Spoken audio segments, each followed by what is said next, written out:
La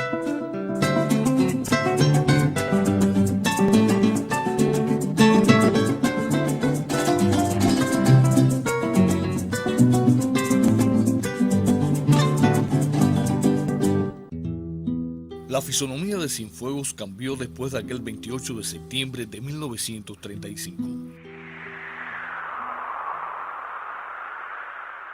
El golpe vino desde el sur, con toda la violencia de un huracán categoría 3.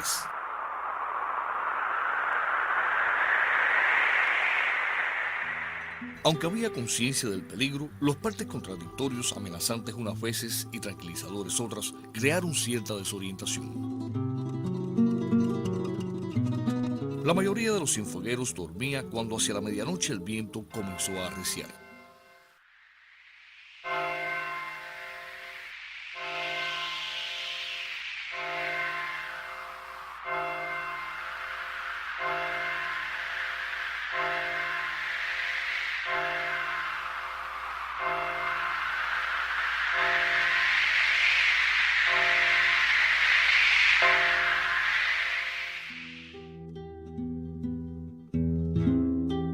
Hubo un récord de baja barométrica que resultó demasiado para algunos equipos de la época, como este parógrafo perteneciente al observatorio del Colegio de Montserrat, cuya aguja se salió del tambor 8 milímetros antes de la mínima registrada.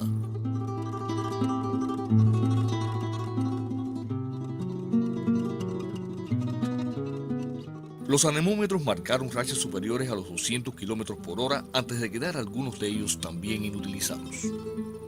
Una calma pasajera, seguida de un brusco cambio en la dirección del viento, permitieron corroborar la hora en que el vórtice cruzó sobre la ciudad. Como todo huracán, el del 35 tuvo también sus episodios legendarios. Casillas del ferrocarril sacadas de sus rieles y volcadas por el viento o lanzadas como mortíferos misiles contra las edificaciones aledañas. Una goleta arrojada por el mar a 30 metros de la costa. Tanques de acero deformados por una fuerza descomunal. La imagen de la Virgen del Carmen milagrosamente preservada en medio de las ruinas de la ermita de Caunao. Tampoco faltaron historias heroicas, como la del radioaficionado Alberto Romagosa, aplastado por la derruida pared de su propia casa mientras transmitía a Cuba y al mundo las incidencias del paso del huracán. Y todo sucedió en la más absoluta oscuridad, dramáticamente acentuada por una total ausencia de luz que solo permitía presumir lo que los primeros claros del amanecer confirmaron después: la ciudad había cambiado.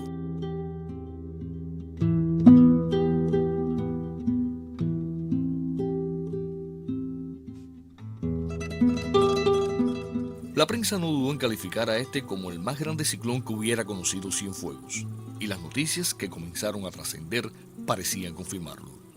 Si los datos eran sobrecogedores, las referencias ya más puntuales a lugares afectados, transformados y hasta desaparecidos eran todavía más dramáticas. Hubo incluso locales o construcciones relevantes en su época que hubieran podido trascender si el huracán no las hubiera borrado.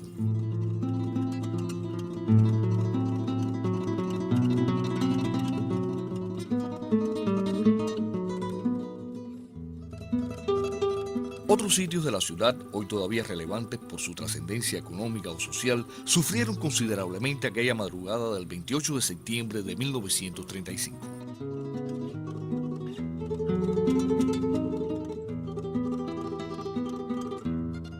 Los cienfuegueros apenas daban crédito a lo que iban descubriendo asombrados. Casas de mampostería destrozadas como esta que estuviera ubicada en la esquina de San Fernando y Gloria, o como esta otra en el centro de la ciudad, a apenas 2 cuadras del Parque José Martí. La presión sobre los centros asistenciales y los daños sufridos por algunas instalaciones de la salud, como fue el caso de la sala de operaciones del Hospital Civil, hicieron colapsar los servicios de urgencia, y fue necesario montar un hospital de campaña en el Parque José Martí. Aunque hubo inundaciones en los barrios bajos de la ciudad, el ciclón del 35 trajo poca lluvia, pero la fuerza de sus vientos fue capaz de generar una energía letal.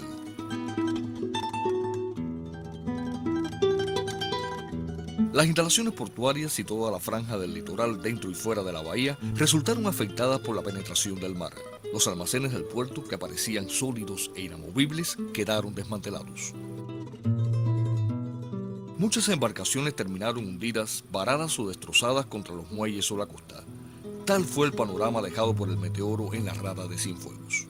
Los daños a la agricultura fueron considerables. Se perdieron todos los platanales entre Santa Clara y Cienfuegos, así como cientos de árboles frutales. Las pérdidas materiales, calculadas en varios millones de pesos, también afectaron al sector industrial, incluida la industria azucarera.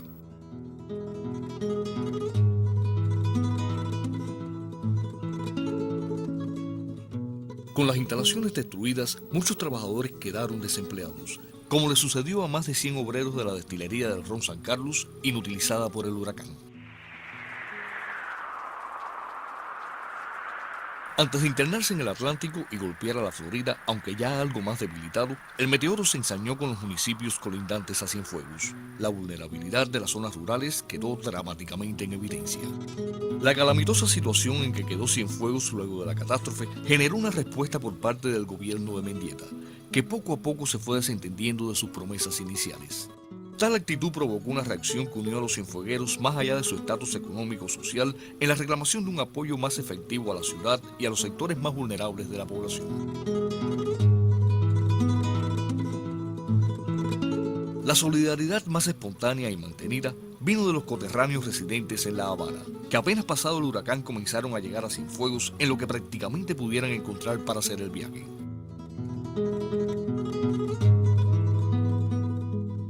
Con un alto saldo de pérdidas humanas y materiales, la gran tormenta del 35 retó una vez más el orgullo de los cienfuegueros, empeñados en mantener la vitalidad de una ciudad a despecho de los huracanes que periódicamente la visitan.